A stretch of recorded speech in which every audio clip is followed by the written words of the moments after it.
¿Con qué asociamos la palabra muerte? Bueno, obviamente que la asociamos con luto, con duelo, que son todas cosas que ocurren, ¿no es cierto? Eh, También con oscuridad, con silencio, con separación, con final, ¿no? Con final.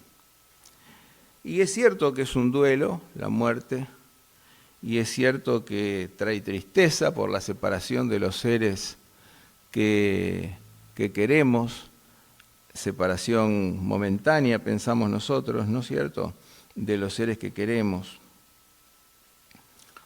Pero yo creo que en la Biblia encontramos una serie de significados que van más allá de el final, de la tristeza, ¿no? Bueno, la tristeza y el final son inevitables. Me acuerdo que cuando mi esposa estaba por fallecer, mi primera esposa,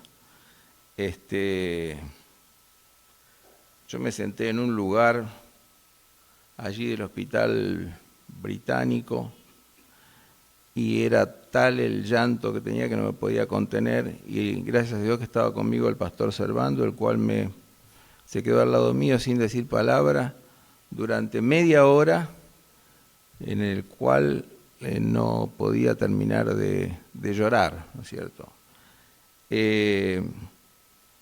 Sin embargo, cuando uno pasa este primer momento, después, hace poquito falleció el papá de nuestro pastor, bueno, y seres queridos fallecen y nosotros también vamos a fallecer en algún momento, ¿no es cierto? Pero el tema es cómo nos ubicamos nosotros ante la muerte. Y en un libro que escribí, Sermones actuales para el discipulado, sobre el discipulado cristiano, en el capítulo 22, donde le hacen a Jesús la pregunta sobre la resurrección, yo cito un cuento de un húngaro sobre una conversación imaginaria, por supuesto, de dos gemelos univitelinos en el útero de su madre. Y lo voy a leer literalmente. El autor es Udmutato a Leleknek, es un húngaro. Dice que un gemelo le preguntó al otro: ¿tú crees en la vida después del parto? El otro respondió: claro que sí, tiene que haber algo después del parto. Tal vez estamos aquí para prepararnos para lo que vendrá más tarde. Tonterías, contestó el primero. No hay vida después del parto. ¿Qué clase de vida sería? El segundo le dice: no lo sé, pero habrá más luz de lo que hay aquí. Tal vez podamos caminar con nuestras propias piernas y comer con nuestras propias bocas. Tal vez tendremos otros sentidos y que ahora no podemos entender. El primero contestó: eso es un absurdo, caminar es imposible. El segundo insistió: bueno, yo pienso que hay algo y tal vez sea diferente de lo que hay aquí. Tal vez ya no necesitamos de este tubo físico. El primero respondió: tonterías, además de haber vida después del parto, ¿por qué nadie jamás regresó de allá? El parto es el fin de la vida. No hay después nada más que oscuridad, silencio y olvido. Bueno, aquí vemos dos posiciones, ¿no es cierto?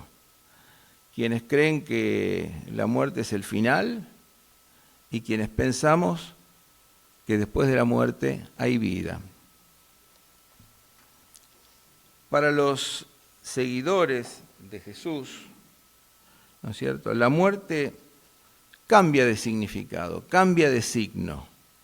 Cambia de un signo negativo plenamente a un signo positivo. Y es representada por distintas imágenes en la Biblia. Y yo quisiera referirme a la primera imagen, que es la muerte como esperanza. La muerte como esperanza. ¿Esperanza de qué? Nosotros tenemos la esperanza que después de la muerte entramos en el paraíso. Fíjense ustedes que cuando Jesús está en la cruz, hay un ladrón que se burla de él, pero hay otro que no. Y que le dice, nosotros la verdad justamente padecemos porque recibimos lo que merecieron nuestros hechos. Pero refiriéndose a Jesús, ningún mal hizo. Ahora fíjense ustedes, ningún mal hizo. Y entonces, yendo a Jesús, le dijo, acuérdate de mí cuando vengas en tu reino. Acuérdate de mí cuando vengas en tu reino. ¿Y qué le contestó Jesús?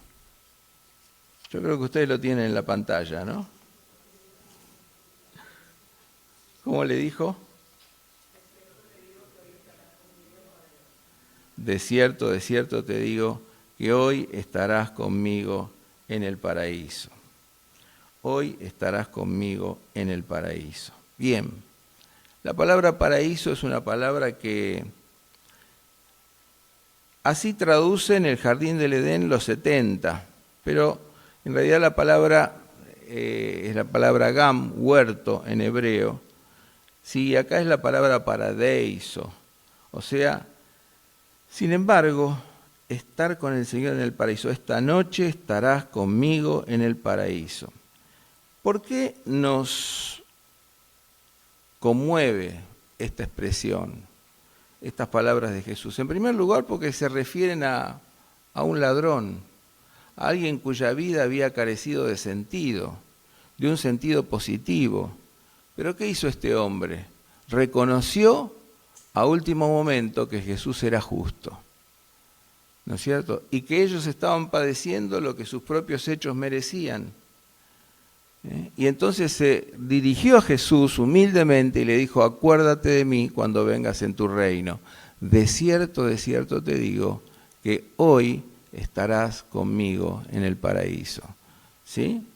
Bueno, hermanos, ahí tenemos una primera cosa. Nosotros tenemos la esperanza de estar en el paraíso de Dios una vez que nosotros nos vamos de este mundo. De tener una morada eterna. Aquí hay otras palabritas que se juegan, ¿no es cierto? Por ejemplo, ustedes fíjense que Jesús anuncia su muerte y los discípulos estaban ¿cómo? Desolados. Hay una palabrita más, ¿no? Turbados, conmocionados, turbados, muy turbados ante lo que Jesús les decía. ¿Y Jesús qué le dice? No se turbe vuestro corazón.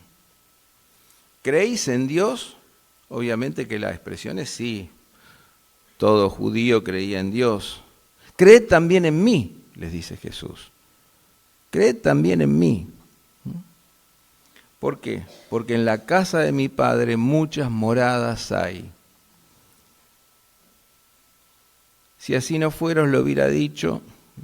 Voy pues a preparar lugar para vosotros.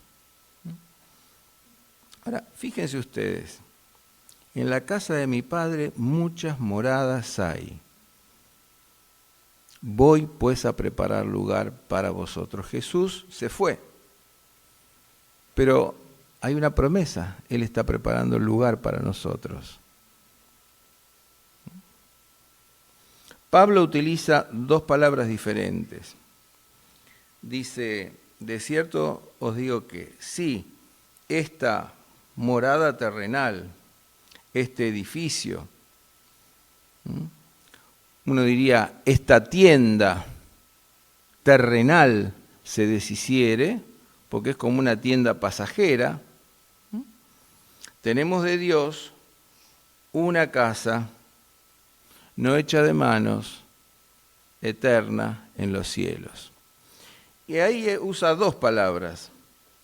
Tenemos de Dios un edificio y después dice una casa no hecha de manos, eterna en los cielos. Es interesante esta expresión de Corintios, porque en 2 Corintios nosotros hallamos allí no solamente que hay dos expresiones, sino que sigue hablando el apóstol y dice, por esto también gemimos, deseando ser revestidos de aquella nuestra habitación celestial. Fíjense, revestidos de aquella habitación celestial. O sea, la resurrección, ¿no es cierto? De ese cuerpo espiritual, glorioso, celestial. ¿Sí? Pues así seremos hallados vestidos y no desnudos, porque asimismo los que estamos en este tabernáculo, una tienda pasajera, ¿no es cierto?, gemimos con angustia porque no quisiéramos ser desnudados, sino revestidos, para que lo mortal sea absorbido por la vida.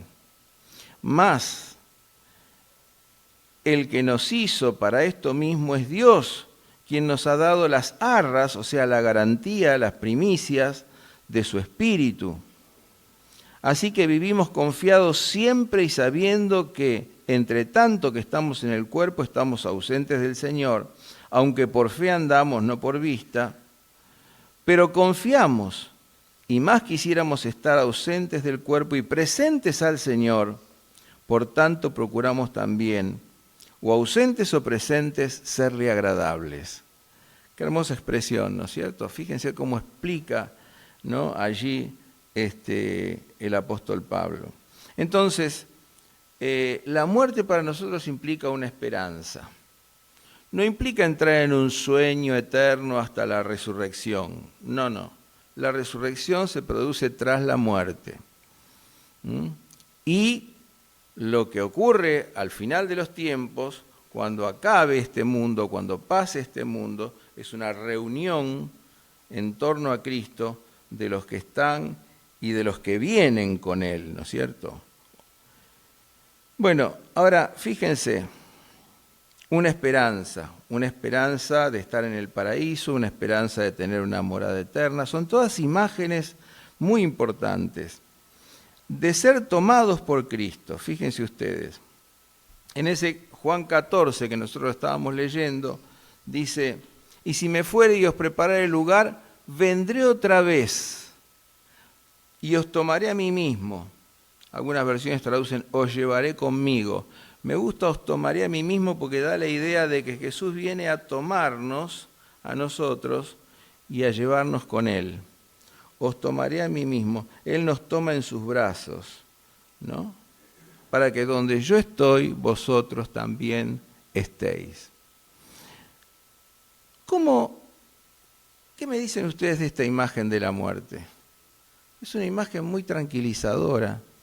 La muerte es el momento en que Jesús viene con sus brazos a llevarnos con Él. Cuando las personas son jóvenes, o somos jóvenes, en general tendemos a tenerle más temor a la muerte, pero cuando vamos avanzando en edad, ya como que, digamos, desaparece eso. Y podemos ver la hermosura de estas figuras, ¿no? Por más que uno esté en sufrimiento, bueno, la muerte es como los brazos de Jesús que vienen a tomarnos para llevarnos consigo.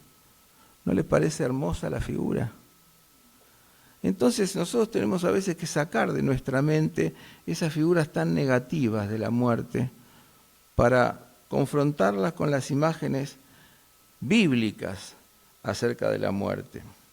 Una vez un pastor fue a ministrar a una señora que estaba a punto de fallecer, le leyó el texto. En la casa de mi padre muchas moradas hay, si así no fuera, os lo hubiera dicho, voy pues a preparar lugar para vosotros, para que así donde yo estoy, vosotros también estéis. Y la señora le dijo, hasta aquí nomás, pastor, hasta aquí nomás. Lo que me interesa es que donde Jesús está, yo también esté. Me interesa que donde Jesús está, yo también esté. Otra figura de la muerte es la muerte como soltar amarras. Esta figura siempre me ha llamado la atención, porque lamentablemente siempre me pregunté por qué los autores bíblicos no traducen con más literalidad algunas expresiones, ¿no? Porque si vamos a Filipenses, en el capítulo 1 de la carta de Pablo a los Filipenses, vamos a darnos cuenta que el apóstol está diciendo algo que es muy lindo. Él estaba en el año 62 en prisión, en una prisión domiciliaria. Yo tuve el privilegio de conocer ese lugar donde había estado apresado el apóstol Pablo en Roma, una pequeña casita, ¿no es cierto?, que todavía se conserva en pie. Y fíjense ustedes que ahí en el 1:21 de Filipenses dice, Pablo está pensando entre si quedar con vida y seguir ministrando o si partir y estar con el Señor. Dice, porque para mí el vivir es Cristo y el morir es ganancia. Miren cómo tomaba el morir, como ganancia. Siempre me impactó ese texto porque mis padres lo tenían en la cabecera de su cama, en su dormitorio, ¿no? Para mí el morir es Cristo y el vivir es Cristo y el morir es ganancia. Bien. Dice, mas si el vivir en la carne resulta en beneficio de la obra, no sé entonces qué escoger, porque de ambas cosas estoy puesto en estrecho, teniendo el deseo de soltar amarras y estar con Cristo, lo cual es, acá una expresión que me acuerdo que el doctor Clark nos decía, es intraducible, porque se puede traducir como mucho, muchísimo mejor, es decir, hay una cantidad de adjetivos allí que se agolpan, ¿no es cierto?, en esa terminología. Soltar amarras y estar con Cristo, lo cual es muchísimo mejor. Fíjense ustedes, esta idea de soltar amarras, ¿no? Ustedes fíjense las amarras a las cuales estaba sujeto el apóstol. Primeramente estaba en una cárcel, estaba preso, amarrado allí, digamos, no podía salir. Después uno podría pensar en la cárcel del propio cuerpo. El cuerpo nuestro tiene sus limitaciones. Así como en el texto que hemos leído, uno de los gemelos decía, pero caminar, eso es imposible.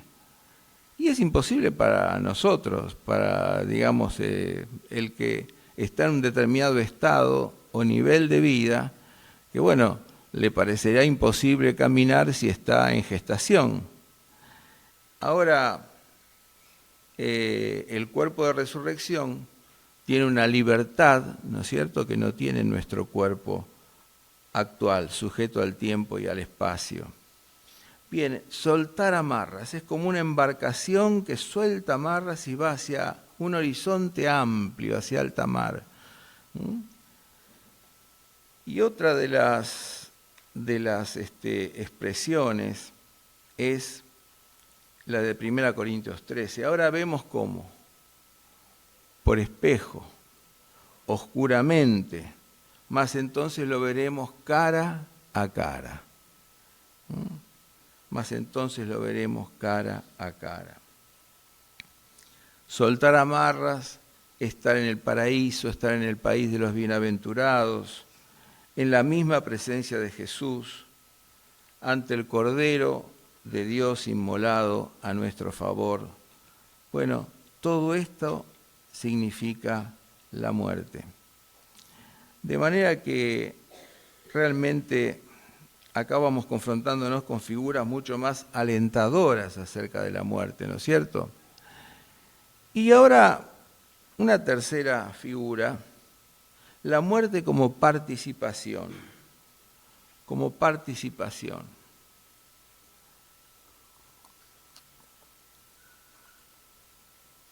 ¿De qué se participa? En primer lugar, se participa de la liturgia y del servicio celestial. Fíjense ustedes en Apocalipsis, vamos a leer allí en el capítulo 7, versículo 9 de Apocalipsis. Ustedes saben que Apocalipsis es un libro que fue escrito alrededor del año 96 después de Cristo, en épocas de Domiciano, donde los discípulos eran obligados, todos eran obligados a inclinarse y a adorar a la estatua de Domiciano que había sido introducida en los templos. De manera que Apocalipsis aparece como un género literario que en general se ha llamado literatura subterránea o literatura de catacumba. ¿Por qué? Porque está escrito en un lenguaje cifrado. Y en ese lenguaje cifrado, bueno, aparecen muchas cosas que no son muy fáciles de develar. Pero aquí sí se descorre el velo y entonces encontramos en primer lugar los 144.000 sellados y en segundo lugar la multitud de vestiduras blancas que adora al Cordero. Porque, estaban pasando una gran tribulación con la persecución de Domiciano. Ahora entonces, los cristianos se hacían alguna pregunta: ¿qué de los que son martirizados? ¿Qué de los que mueren? ¿No es cierto? ¿Qué de los que se van? Bueno, entonces se descorre el velo. Y al descorrerse el velo, se ve que hay otra realidad, la realidad celestial. Los que parten, los que son martirizados, están participando de una fiesta, de una celebración en los cielos, de la adoración al Cordero. Y fíjense ustedes que dice: después de esto miré, y he aquí una gran multitud de la cual nadie podía contar, de todas las naciones, tribus, pueblos y lenguas, que estaban delante del trono y en la presencia del Cordero, vestidos de ropas blancas y con palmas en las manos, y clamaban a gran voz diciendo: la salvación pertenece a nuestro Dios, que está sentado en el trono, y al Cordero. La bendición y la gloria y la sabiduría y la acción de gracias y la honra y el poder y la fortaleza sean a nuestro Dios por los siglos de los siglos. Y le dije, y él me dijo: estos son los que han salido de la gran tribulación y han lavado sus ropas y las han emblanquecido en la sangre del Cordero. Por esto están delante del trono de Dios y les sirven, fíjense ustedes, claman en adoración, pero sirven en acción, y les sirven día y noche en su templo, y el que está sentado sobre el trono extenderá su tabernáculo, la fiesta de los tabernáculos, sobre ellos, y no tendrán hambre ni sed, y el sol no caerá más sobre ellos, ni calor alguno, porque el Cordero que está en medio del trono los pastoreará y los guiará a fuentes de agua de vida, y Dios enjugará toda lágrima de ellos. Miren ustedes, hermanos, qué hermoso, ¿no es cierto? Quedan atrás las lágrimas, conocen la vida y conocen en profundidad al Cordero. Participan de la adoración celestial, participan de la celebración de los cielos, participan de la liturgia celeste, que es al Cordero de Dios que ha sido inmolado. Pero también aquellos que han partido forman una gran nube de testigos. Y esta es otra de las figuras que yo quería traer delante de ustedes. Dice: por tanto nosotros, teniendo en derredor nuestro, Hebreos 12:1, tan grande nube de testigos, despojémonos de todo peso y del pecado que nos asedia y corramos con paciencia la carrera que tenemos por delante, puestos los ojos en Jesús, el autor y consumador de la fe. La figura es la figura de un corredor, ¿no es cierto?, de las Olimpiadas, que tiene que poner los ojos en la meta, no distraerse, pero alrededor hay una hinchada, ¿no es cierto? Hay un grupo que alienta, una gran nube de testigos que alientan la carrera. Y bueno, en estas tribunas están estos testigos. Y entre estos testigos están todos los que han partido, los héroes de la fe que aparecen en el capítulo 11, que lo hemos estado estudiando aquí. Y todos los que han muerto en Cristo Jesús, los que han muerto en el Señor. Entonces, aquí tenemos la muerte como participación, ¿no es cierto? En la muerte nosotros participamos con el Señor y con los hermanos. Y la última figura que quería considerar delante de ustedes es la figura de la muerte como entrega. Yo hace poquito estuve unos días en España porque mi cuñado, que ha sido fundador de la iglesia, un hombre del Señor, ha sido diácono, una persona muy entregada al Señor, le tomó un cáncer de páncreas. Y a partir de ese cáncer de páncreas se hizo metástasis. Bueno, yo lo vi, adelgazó 30 kilos y me llevé un susto muy grande el día miércoles cuando me dijeron que Tairán estaba con problemas de páncreas. Hasta anoche que me acerqué y le pregunté cuál era tu problema, me dice, no es la vesícula. Gloria a Dios, que no nos agarre el páncreas porque,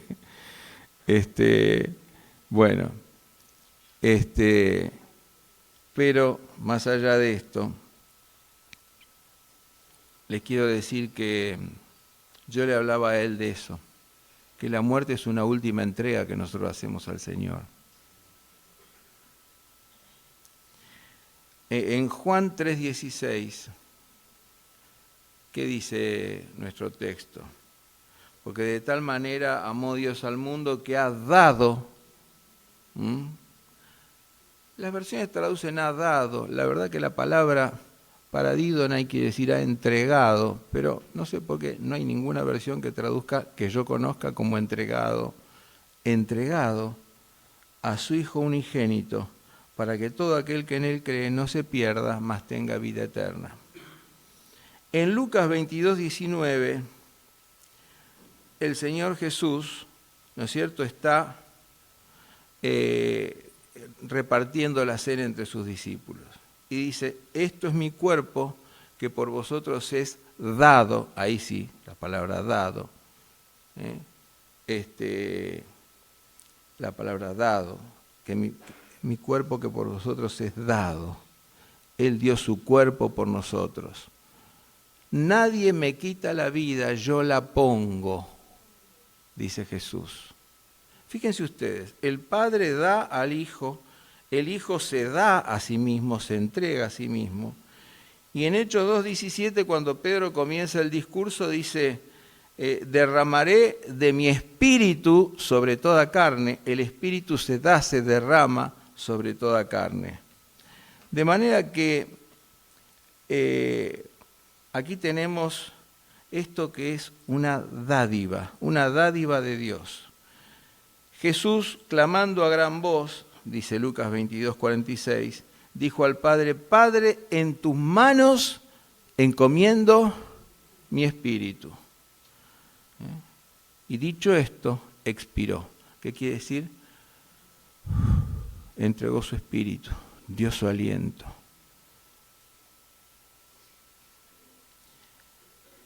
¿Qué si nosotros vivimos la muerte como un acto de entrega?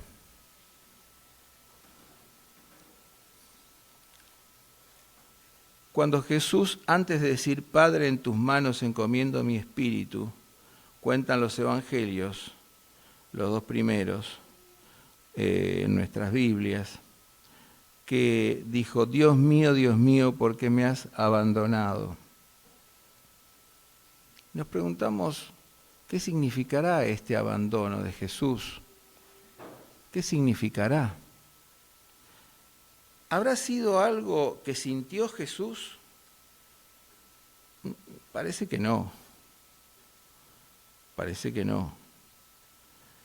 ¿Habrá sido algo objetivo y que se puede resolver con una simpleza tal diciendo, bueno, Dios el Padre era tan santo que no podía ni siquiera ver el pecado que estaba cargando su Hijo, entonces se separó del Hijo? Parece que tampoco. Eso crea una división, una diferencia entre el Padre, el Hijo y el Espíritu.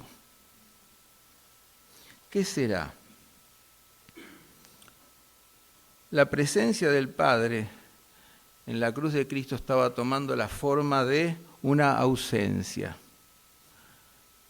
En los Salmos vemos también esto. Muchas veces la presencia toma forma de una ausencia para que el salmista desee más aquello que en el momento no está viendo.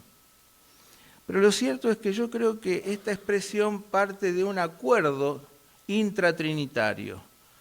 Padre, Hijo y Espíritu Santo están de acuerdo en lo que se va a hacer. El Padre entrega al Hijo y se revela como Padre de todos los abandonados. El Padre abandona al Hijo y se muestra que Él es Padre de todos los abandonados.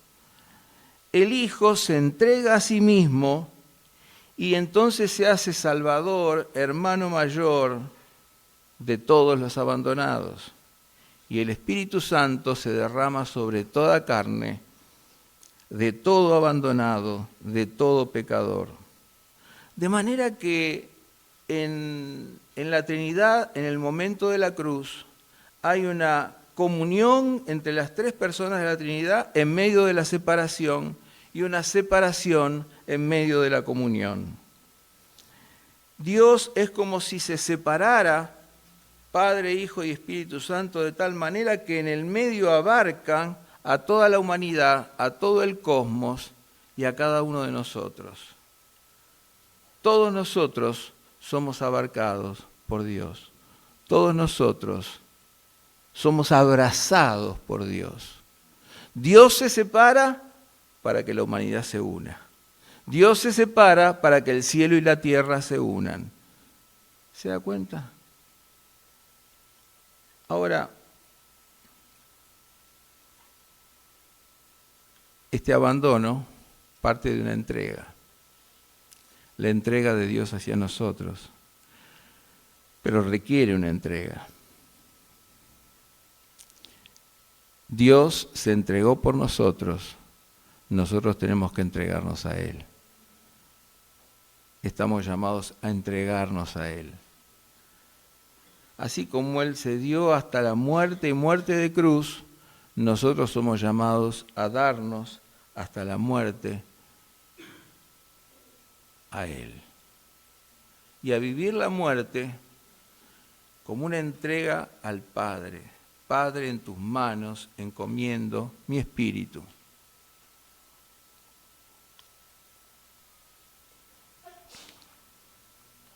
Fíjense ustedes, hermanos, que en esta mañana yo quisiera decir que podemos tener esperanza en medio del dolor y en medio de la muerte si nosotros nos ponemos realmente en las manos del Señor. Si nosotros damos un paso de entrega a Dios, ponemos todo nuestro ser en su altar. Reconocemos a Cristo como nuestro Señor y Salvador, como el Hijo de Dios, como el que se entregó por nosotros mismos. Y sabemos que un día lo veremos cara a cara. Señor, queremos despojarnos de todo peso de pecado. Queremos en esta hora estar livianos para correr la carrera, puestos los ojos en Jesús, el autor y consumador de la fe, sabiendo que los que nos han precedido están en la gloria, están intercediendo por nosotros, están alentándonos. Gloria sea tu nombre, Señor. Y Señor, sabemos que nosotros también un día llegaremos allí, a ese país de los bienaventurados, a ese lugar bendito, a ese hogar celestial. Seremos tomados por las manos de Cristo y llevados a esa morada maravillosa que tú tienes para nosotros. Señor, queremos en esta hora pedirte perdón por nuestros pecados, reconocer a Jesucristo como nuestro Salvador y Señor, reconocerlo como nuestro Dios y pedir que tu Espíritu Santo venga a morar a nuestra vida, haga su morada en ella, para no separarnos nunca de ti. Te lo pedimos en el nombre santo de Jesús. Amén y amén.